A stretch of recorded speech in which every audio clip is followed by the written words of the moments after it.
Hi,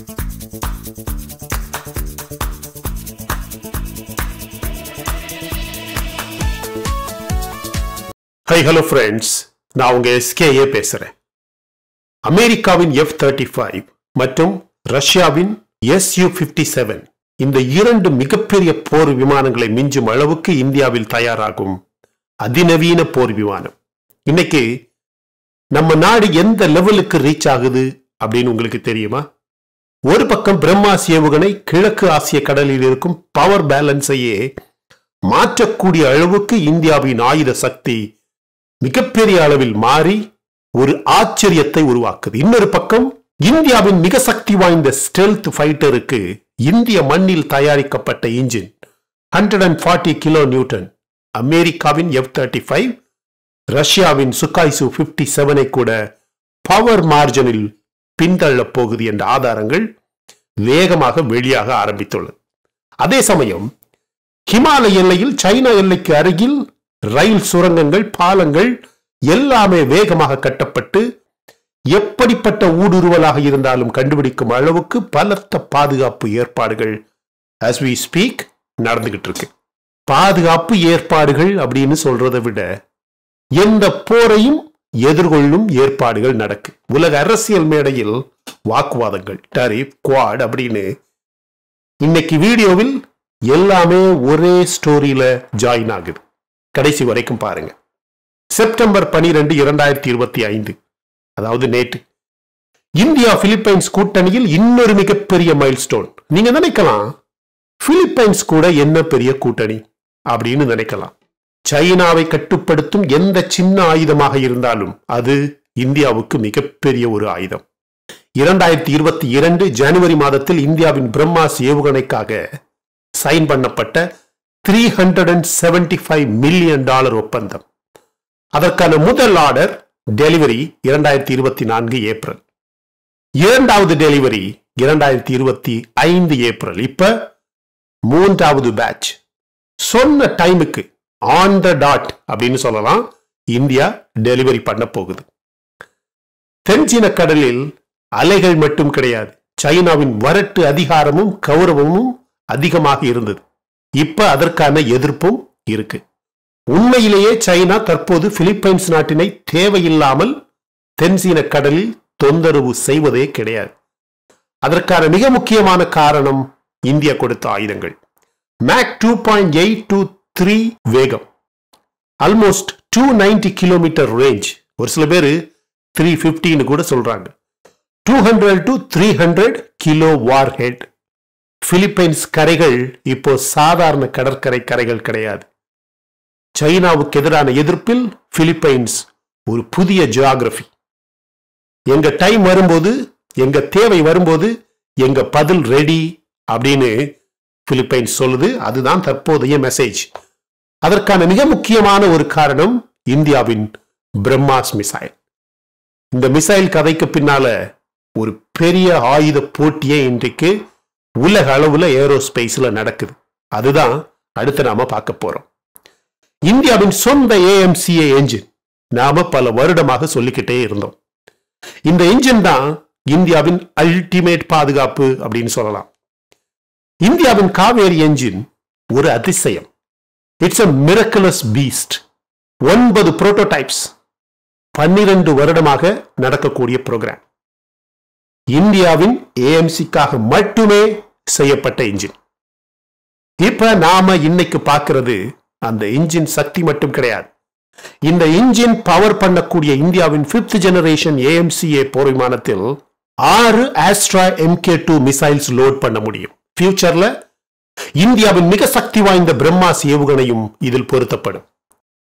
இந்த engine மிக powerful thrust supply செய்து இந்த ஸ்டெல்த் ஃபைட்டர் ஜெட் ஹெவி லோடுல நிதானமாக எந்த தூரமாக இருந்தாலும் நிம்பிளாக போகக்கூடிய ஒரு அசாத்திய போர் விமானமாக மாறப்போகுது. இன்னும் ஒரு உண்மையை சொல்றேன். இந்த போர் விமானம் தயாராகும் போது அமெரிக்காவின் F-35 125 கிலோ நியூட்டன், ரஷ்யாவின் Su-57 என இந்த இரண்டு போர் விமானங்களை விட பவர் மார்ஜினில் இந்தியாவின் AMCAவுக்கு மிக அதிகமாக பவர் ரேஞ்ச் இருக்கும் என்று சொல்லப்படுகிறது. இதுதான் டெக்னிக்கல் ட்ரூத். பட் நமக்கு இருக்கிற இன்ஃபீரியாரிட்டி காம்ப்ளெக்ஸ் இதை ஒத்துக்க மறுக்கும். இந்த AMCA will be the difference between borrowed wings and born to fly. இப்படிப்பட்ட பவர் பேலன்ஸை மாற்றக்கூடிய விஷயங்கள் இந்தியா செய்யும் போது பெரிய சக்திகள் கூட, மிகப்பெரிய நாடுகள் கூட பொறாமைப்பட ஆரம்பிக்குது. அமெரிக்காவின் காமர்ஸ் செக்ரட்டரி இன்னைக்கு சொல்றாரு, இந்தியா ரஷ்யாவின் ஆயில் வாங்குறத நிறுத்தணும், உடனே ட்ரேட் டீல் நடக்கும்னு சொல்றாரு. ஆனா இன்னொரு பக்கம் இன்னும் அதிகமாக 25% டாரிஃப் வரி அதிகமாக்க போறோம்னு சொல்றாரு. பட் இந்தியா சொல்றது சிம்பிள். எங்க நாட்டுக்கு அத்தியாவசியம் என்னன்னா, எங்க குறைந்த விலையில் எண்ணெய் கிடைக்குதோ அங்கதான் நாங்க வாங்குவோம்.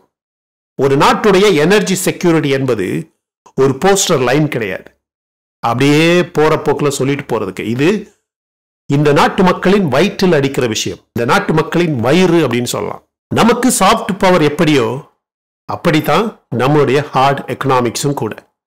யோசிக்காம ஒருத்தர் பேசுறாரு என்பதற்காக இந்தியா தன்னுடைய ஃபியூவல் கால்குலஸையே மொத்தமாக மாற்ற முடியாது. நெகோசியேஷன் டேபிள்ல ஹேண்ட் ஷேக் நல்லதுதான், முக்கியம்தான். ஆனா பேக் போன் இல்லைன்னா ஹேண்ட் ஷேக் ரொம்ப வலிக்குமா இல்லையா? புரியுறவங்களுக்கு புரியும். இந்தியாவுக்கு அந்த பேக் போன் இருக்கு.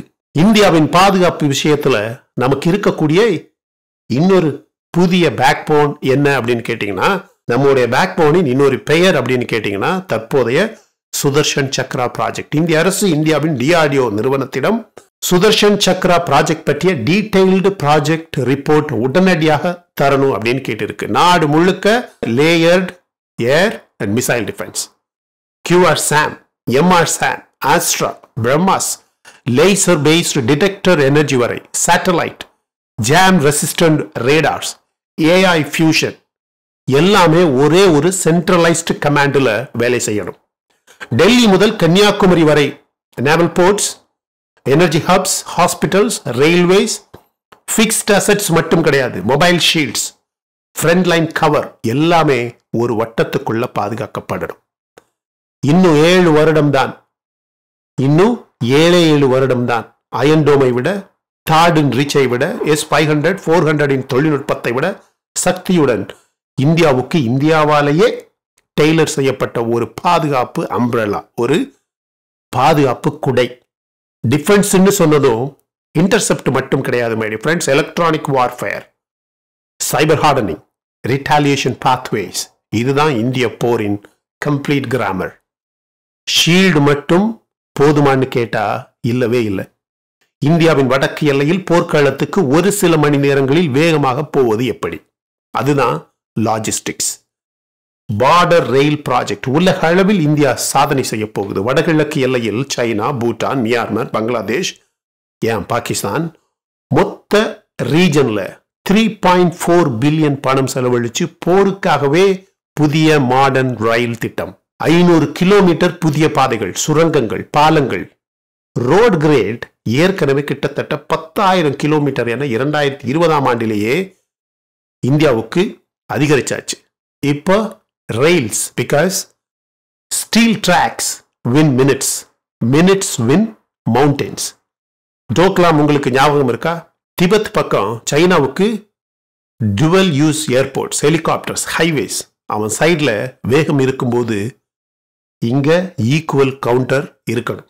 இந்த ரயில் ப்ராஜெக்ட்னால மொத்த மொபிலைசேஷனுமே டைம் குறையுது. அப்படின்னா ரெஸ்பான்ஸ் விண்டோ, அதற்கான டைம் பெரிதாகுது. இந்தியாவின் ட்ரோன் ஸ்ட்ராட்டஜியே மொத்தமாக தற்போது மாறி இருக்கு. Drones are not just eyes in the sky. Eyes in the sky கிடையாது, ஆர்ம்ஸ் இன் த நெட்வொர்க் என்று சொல்லி இந்தியாவின் ஆர்மி ஒரு புதிய படையை தயார் செஞ்சிருக்கு. இந்தியாவின் ஆர்டிலரி ஃபயருக்கு நேரடி fuse, sensor to shooter cycle time குறைஞ்சு பேட்டில் ஃபீல்ட் டெம்போ அதிகரிக்கும் வகையில் swarm tactics, distributed command, EW resilience, high altitude டெரெயினுக்கே டெய்லர் செய்யப்பட்ட புதிய ட்ரோன் படை. டுமாரோஸ் டாக்ட்ரின் என்ற பெயர்ல ரிஹர்சல், அதுதான் இந்த எக்ஸசைஸின் தலைப்பே, பேரே. இஸ்ரேல் மாதிரியான நாடு தெளிவாக சொல்லுது, தெளிவாக இந்தியா பக்கம் சேருது. இந்த வாரம் கத்தாரில் டெரரிஸ்ட் மாஸ்டர் மைண்ட்ஸ் இருந்த இடத்துக்கு இஸ்ரேல் ஆக்ஷன் எடுத்த அடுத்த நிமிடமே இஸ்ரேலின் பிரைம் மினிஸ்டர் நெத்தன்யாகு நேரடியாக சொல்றாரு, தீவிரவாதத்தை யாரு ஆதரவு செய்தாலும் அவங்க உயிரோட இருக்க முடியாது. பாகிஸ்தானை நேரடியாக எச்சரித்தார், பெயர் சொல்லி எச்சரித்தார்.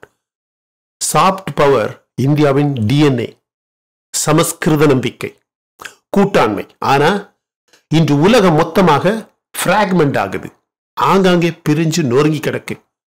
டரிஃபுகள், populism, proxy wars, cyber crimes. இந்த சூழலில் சாஃப்ட் பவருக்கு பேக் போனாக இன்னொரு ஹார்ட் பவரும் தேவை. அதைத்தான் இந்தியா தயார் செய்து விட்டது. அகாடமி, டிஆர்டிஓ, பிரைவேட் இண்டஸ்ட்ரி எல்லாமே ஒரே மேடையில். மிசைல் முதல் மைக்ரோசிப் வரை, ரயில் முதல் ரேடார் வரை. ஹேண்ட்ஷேக்குக்கும் ஸ்பைன் வேணும். சோ சவுத் சைனா சீல பிரம்மாஸ் அலை, ஹிமாலயத்தில் ஸ்டீல் பாதை, வானத்தில் 140 கிலோமீட்டர் ரோரின் AMCA ஃபைட்டர் ஜெட். நமக்குன்னு ஒரு எனர்ஜி சாய்ஸ். இந்தியா என்ற ஒரு நாடு இனிமேல் ஒரு சிங்கிள் ஹெட்லைன் கிடையாது. இந்தியா என்பது ஒரு முழு புத்தகம். நம்ம ஒவ்வொரு சாப்டரும் connected. And who is the author? நாம தான் ஆத்தர். நீங்களும் நானும் தான் இந்தியா என்ற புதிய புத்தகத்தின் ஆத்தர். நான் உங்க SKA. இந்த வித்தியாசமான ஒரு டீப் டைப் பிடிச்சிருந்தா லைக் பண்ணுங்க, ஷேர் பண்ணுங்க. இன்னும் நீங்க சப்ஸ்கிரைப் பண்ணலனா for what you are waiting? Subscribe பண்ணுங்க.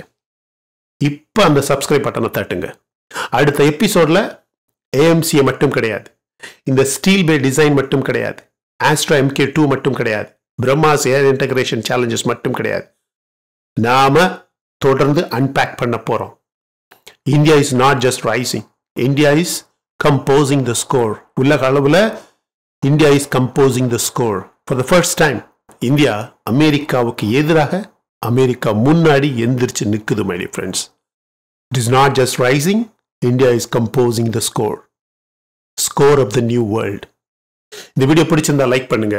இன்னும் நம்ம சேனலை நீங்க சப்ஸ்கிரைப் பண்ணலனா மற்ற வீடியோஸ் பாருங்க, தெளிவாக உங்களுக்கு புரியும் what we are up to. பிடிச்சிருந்தா சப்ஸ்கிரைப் பண்ணா போதும். My dear friends, thank you so much my dear friends for watching all my videos and supporting my channel. Until I come back with my next awesome video, it's bye bye from Suresh. Stay safe, stay positive, stay active and stay fit, and always dream big in your life. நம்மளால எப்பவுமே எதையுமே எங்கேயுமே சாதிக்க முடியும் அப்படின்னு நம்ம first நம்பணும் my dear friends. And as I always say, please take care of your parents at your home.